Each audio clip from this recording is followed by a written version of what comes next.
Ladies and gentlemen, welcome back or welcome for the first time to the Purple Kurt podcast. I am your host, Kurt Hoffman.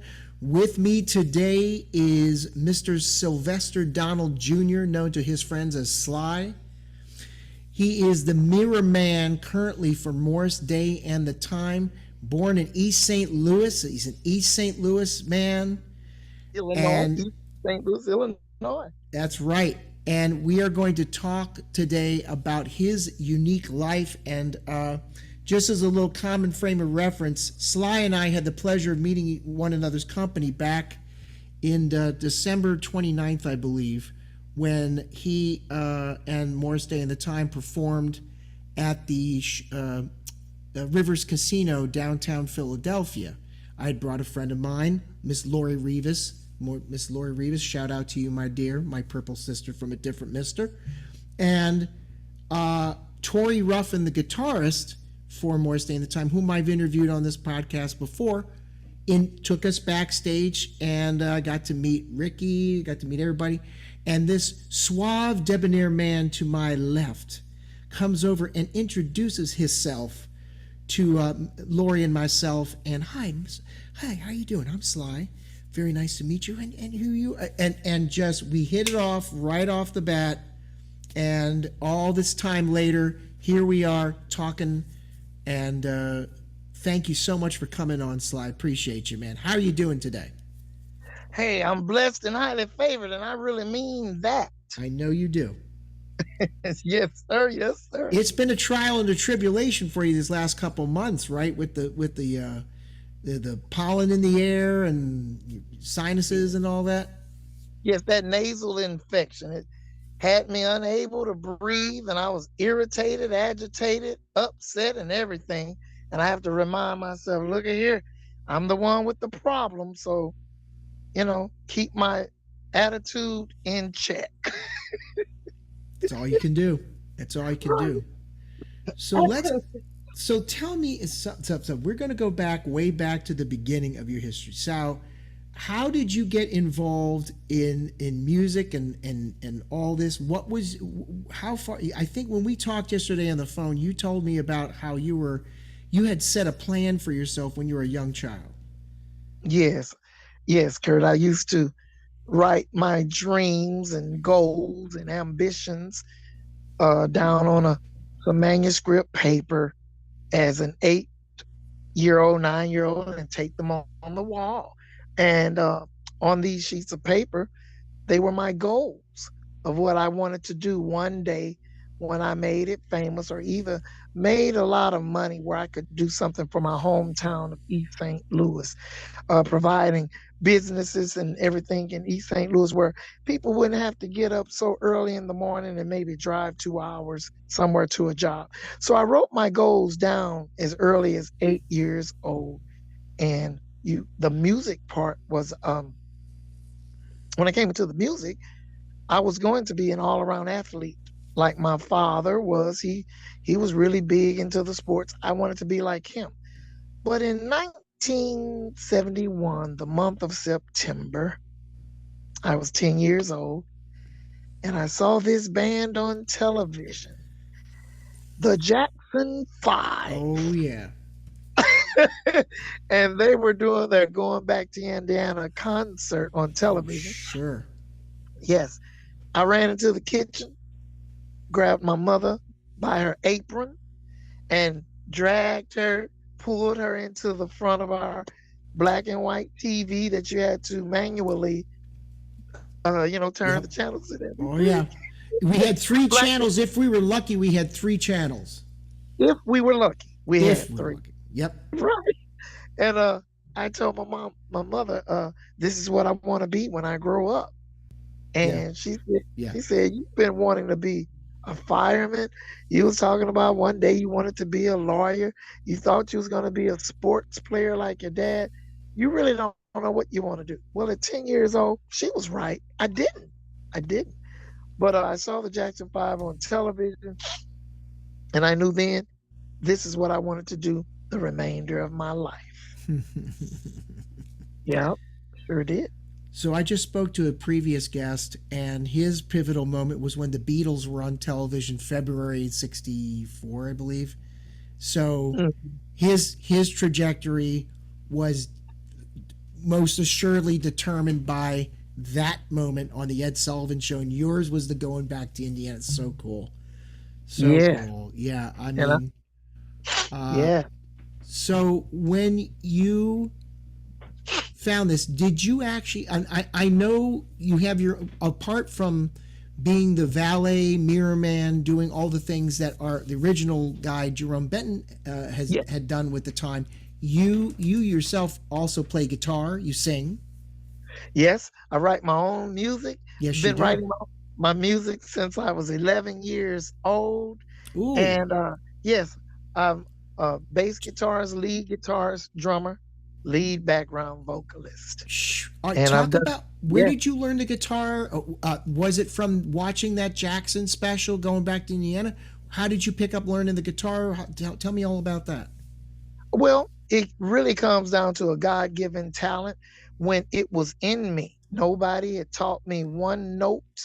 I didn't Oh know where man, to write. I didn't know anything, no music history or anyone teaching me anything. It was just in me.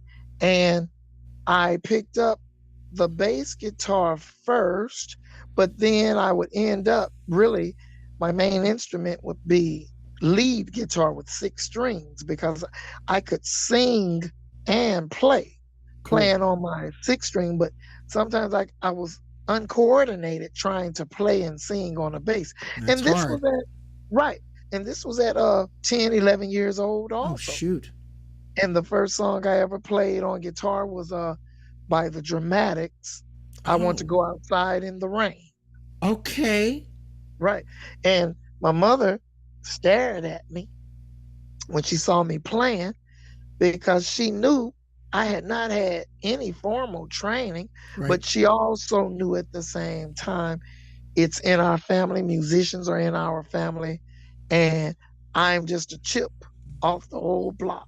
Tell me about the who the musicians in the family were. The musicians in my family were my mother. First of all, she was a pianist and Oh, also an organist, playing and being the musical director, okay. minister of music in church. Okay. Now, was this Church of God in Christ, or what denomination was that? It was Baptist, Okay. and it was Baptist. And when it came to the music, Kurt, I didn't know one denomination from another because I played in pretty much all, well, maybe about two or three different denominations. Okay. And it's all about the soul of a person within the Okay. spirit and me knowing the Tell it. music too. Yep. Tell it. Yes. You know, and so it could be Church of God in Christ Church, it could be Methodist or Catholic. It just means, okay, the style is played just a little bit softer or whatever, Hmm. but the message is in the lyrics. The music is the accompaniment. Right. Yeah. And that was me. So yes, I have played in different denominations Cool. as early as 12 years old and throughout my life. Yes, Ever yes, I played. any covers of Sister Rosetta Tharpe, anything like that? Strange things happening every day, or anything like that? No, and I did not know my music heroes and everything when I Sure. was little. I did not know the history period Sure. Sure. of a lot of artists. Look, and you brought up Rosetta Tharpe yesterday. I just discovered Rosetta Tharpe last year, and Wow. I she was Jimi Hendrix was Before he was. inspired by Yes, he was. Rosetta Tharpe. So was Johnny Cash, Elvis. So, right. They Well, all I were. didn't know that, Uh huh. and I brought it to our band member. I said, "Did you know that Jimi Hendrix was inspired by a female guitarist, Yeah. Rosetta Tharpe?" And he said he just discovered it. He had just found out. He knew before me, but I Guess where didn't know. she's buried? Where's that? She's buried right downtown, about 10 miles away from where I live in Philadelphia, because she made Philadelphia her home the last 10 years of her life. And if you want a great book, Sly, get Right. Shout, Sisters Shout. That's the not autobiography, but as a biography written about her life, and it's well worth a read. And it gives you the whole lowdown. She started off as a poor little girl in Cotton Plant, Alabama. During the Yeah. big migration, her mama moved them all up to Chicago. I mean, it's I taught my students about her because Tom Jones has covered her. I mean, Yes. there's a ton of people who have covered "Strange Things Happening Every Day" was the big song she was known for. But she was one of these gals that's like "Tall Skinny Papa" was one of her pop singles. We're talking in the 40s before Yeah. people talk about Little Richard and all these guys were doing all this risque stuff. She was doing it well before they were doing it. Did So not know that. she is. I tell you, we could jump down the rabbit hole with that. But so you are natural born talent, and Yeah. let's get into. Had you spent your whole time in East St. Louis? How did you? How did all these years later? How did you grab the attention of more staying the time? Many years later, how did that all come to be? Well, once I left Normal Bloomington, Illinois, I was attending college, Illinois State University. University. Mm-hmm. Right. My wife and I and my daughter, I told them, I can do better for us if we move to California because I knew some people there in California. Okay. And I said, hey, me and my wife and daughter were coming there. Could you show us some apartments and stuff to get into? So they did that part. And 1981 is when Morris Day, well, it was the time they had come out with their Get It Up album. Yep. And I went to California to try to make it in the music world because in East St. Louis, Illinois, the attitude and everything, they were so negative. And I just knew, nope, I have to go somewhere and get at least rub elbows with those who are doing what I want to do. And so we moved to Los Angeles, California. Wow. In 1981, the time came out with the Get It Up album. And I knew if I were ever with a group, once I saw them, I knew if I was ever with a celebrity famous group, that was the group. It wasn't Chic. I thought about Chic at the time, but because I love to dress and I wanted to be with a band that loved to dress. All of the those I've been with, they wanted to do the blue jean thing and the t-shirt. And I was used to seeing old musicians, old videos, or old shows where the big bands like Benny Goodman, Glenn Miller, these guys had on suits. Even Little Richard, I wanted to dress like that.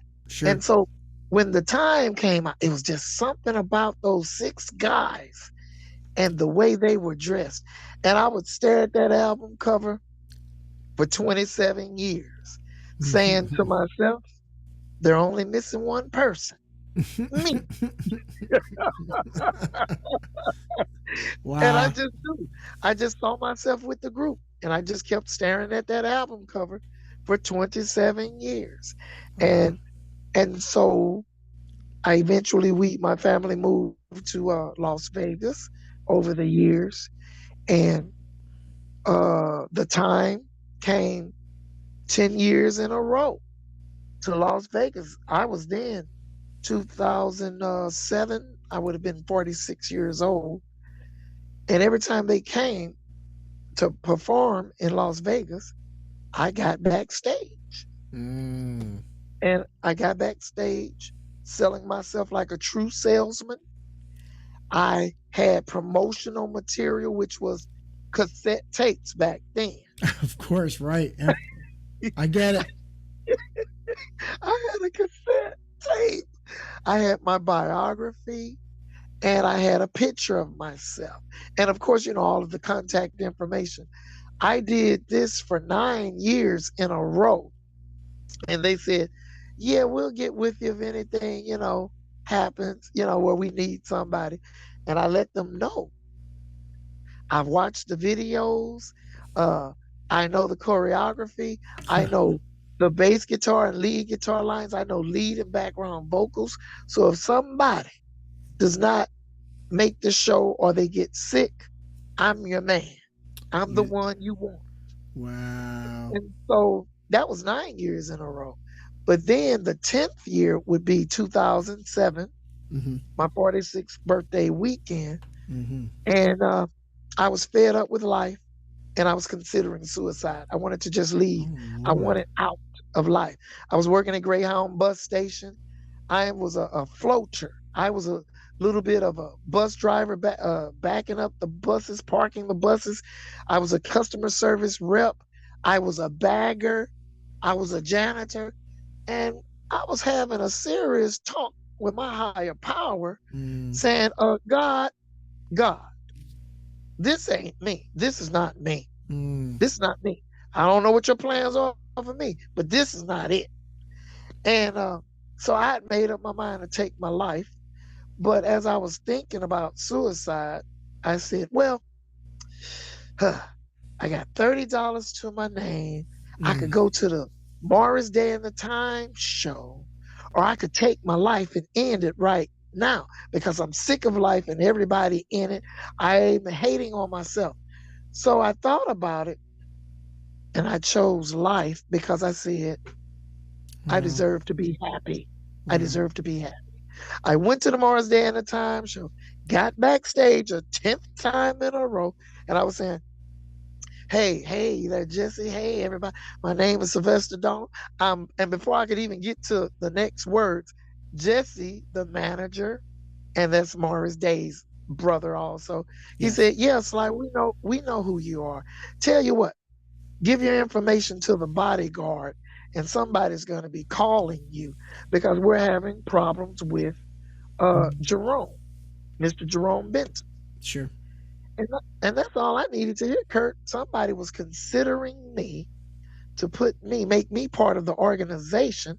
And I had stared at the album, the first album, Get It Up album, for 27 years, saying they're only Yeah. missing one person. And Yeah. now here it is. I was about to take my life, but I chose life. And here I am, a 10th time backstage with the band I Yeah. always wanted to be with. And now they were considering making me a member of the band. And that's how it works.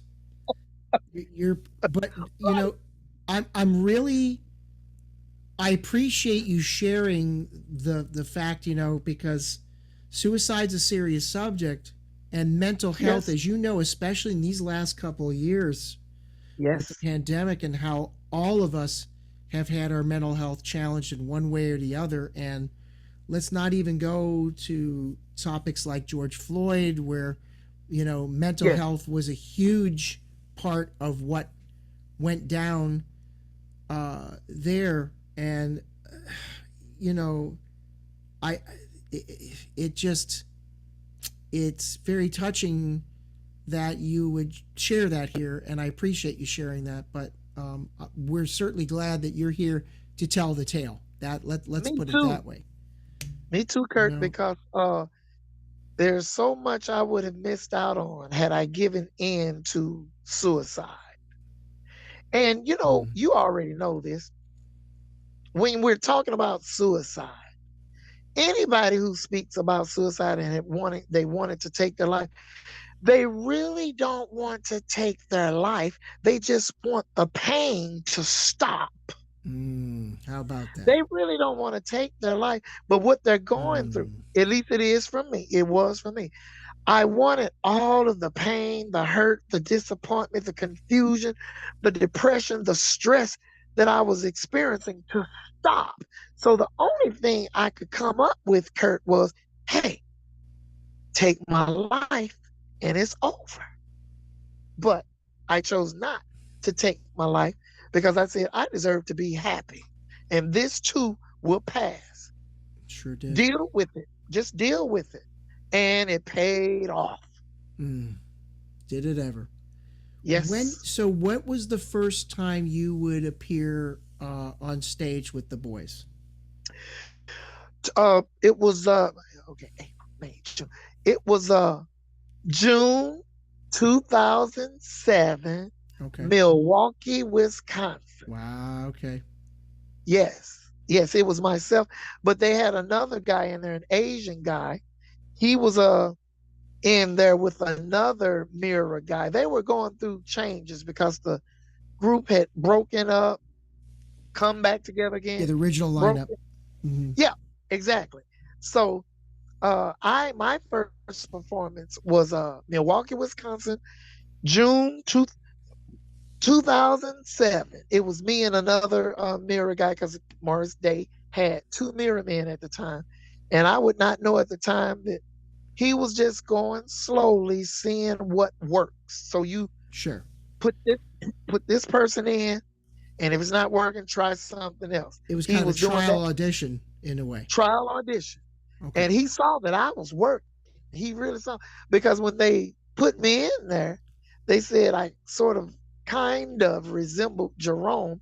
I was just shorter than Jerome, and I was more stockier than Jerome. Sure. Yeah. And but they saw that I could dance, and they liked the personality, but also Morris Day himself would pull me to the side and eventually tell me the main thing he loved about me was I brought positive energy to the group, because that was something they didn't have way back then.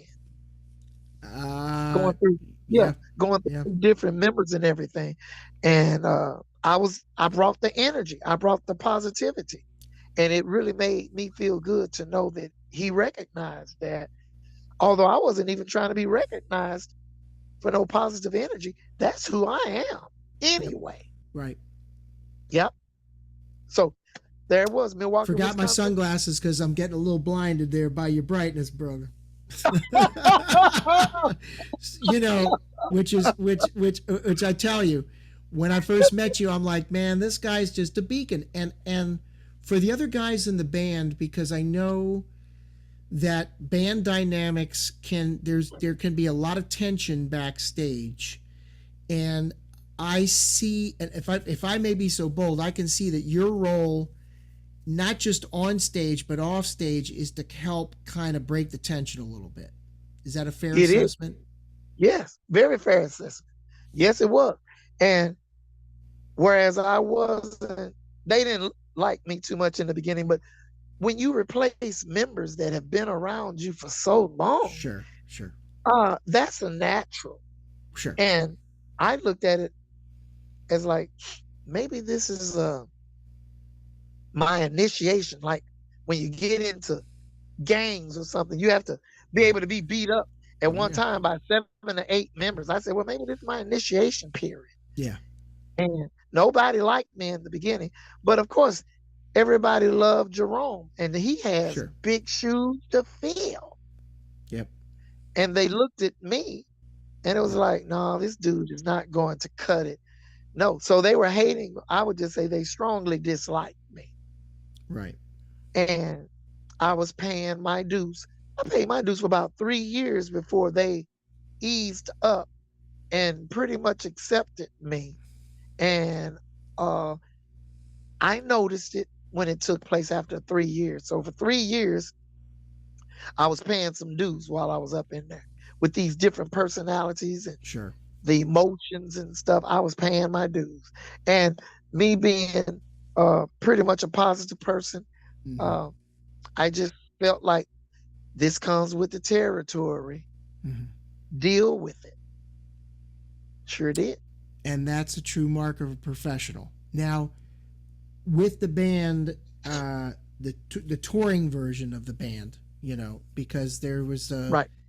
dispute with the estate. And I don't know if you can directly speak on this, because I know the use of the name The Time by the estate, there was some Mhm. controversy about whether Morris was able to use it or not. And he went Right. out on public and tweeted about that. Yes. From my understanding, Prince owned the name, Sure. Right. and he owned the name, and therefore, even though the band had been out there under Morris Day and The Time, well, they could be Morris Day from here to eternity. But Hmm. the time he was unable to use. And it seemed Yeah. like this problem came about only after Prince passed Right. away. Yeah. Because when Prince was alive, there was no argument. They didn't have any differences or upset about him using the name. But to me, I just take it like the estate saw that Mr. Day was bringing in a lot of money. It's all about money. Uh-huh. And At it's the end like, of the wait day. a minute, yeah, at the end of the day, uh, wait a minute, this guy's making big money off the name. We have to let him know you can't use the name. And if you Yeah. continue to use the name, Yeah. we're going to sue you or either take a percentage of all of your Sure. shows. Sure. So that's the way I understand it. Yeah, he had problems with that, Mr. David, but in the end, the estate, from what I understand, gave the okay green light and has left him alone about it. Good. Well, I mean, I know Yeah, when Prince was alive, he couldn't use just saying the time when the original seven guys got back together. They had to go by the original seven. Because if right. Prince Because wasn't involved in the songwriting process, he didn't have control of that. So, apart from that, he mhm, left him alone when he said Morris Day and the time, because that's different, because that's a touring version of the songs that Prince had written. You know, exactly. right. So, okay, cool. True. Good, glad to make Uh-huh. that. Glad to get clarification on that. I'm glad to hear that, because I hadn't heard anything else about it, because I think it was like last year in the summertime there was a little hoo ha, on the internets. You know how that works. Yes, yes. You know, if it bleeds, He's it in the leads clear in the. now. If it bleeds, it leads in the news business. So that's how they say. So, but there's that smile. You're like, hey, listen, you know how to just be like, hey, whatever, man. Yeah, but it's good now. So there are no Good, problems with good, the use of the name at all right now. And Morris is as happy as can be. good. I mean, Glad he's to hear it. in demand. The shows have really picked up, big time. Yep. So Good, there we are. good. When's the next time you guys got a gig coming up? Okay, today is the 10th or so. Okay, Yeah, it's a Wednesday. In fact, we're out Friday. Friday, Yeah, the you're trying day to come out after Friday, tomorrow. right? Yeah. We'll be in California. Then we have, is it two shows or three more shows in May? Uh, I'm going to say there are three more shows in May. Then in June, I know there are 10 shows. Wow. July, there are seven or eight. August, September. September, there are seven shows. October, about five. I Okay. forget what's November and December. Right. But you already like you already know you got gigs ahead. That's great. Take me Yeah. through. So Hmm. take me through a day to day. So like, let's say you're on the road. You just finished up a gig. Take me through a day in the life of Sly Oh, Donald Jr. all right. You guys are on the And the road. question, So when you're on the road with the guys, oh, we lost his video. Can you hear me, buddy? okay, Oh, I'm there back. you go. Oh, there you go. Okay. Yeah. And better than ever. There's that smile. I tell you, that $1 million smile, man. It lights up a room, buddy. Lights up a room. So here's the thing. When you're on the road, take me through a day in the life of being on the road with the time, like the routine and everything like that. All right, all right, all right. We all leave our towns where we live. We go to the airport, or we get our uh your pass. You get your passes, the your tickets to get Boarding on. passes. Yep. Your boarding passes. That's what I mean.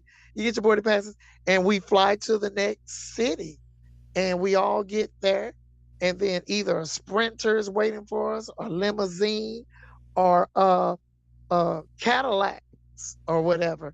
Hmm. Those what they call them, suburban.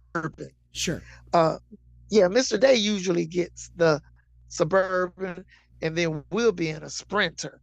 And so, uh, We go from the airport to the hotel. We check in.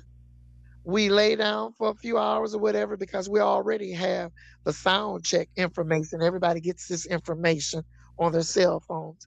And we know to meet down in the lobby at a certain time for the driver to take us to the venue to do the sound check. Hmm. And we do the sound check. Typically, what And time do you do it? Let's say you got a seven, like let's say you got an eight o'clock show. What time are you down there for sound check? About 5:30, six oh, we're o'clock?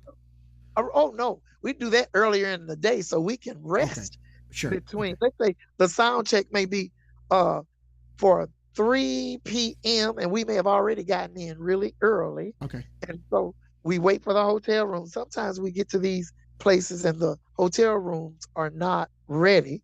And so we're waiting in the hotel lobby sure. and we'll eat breakfast or whatever. And then we'll get us some rest in.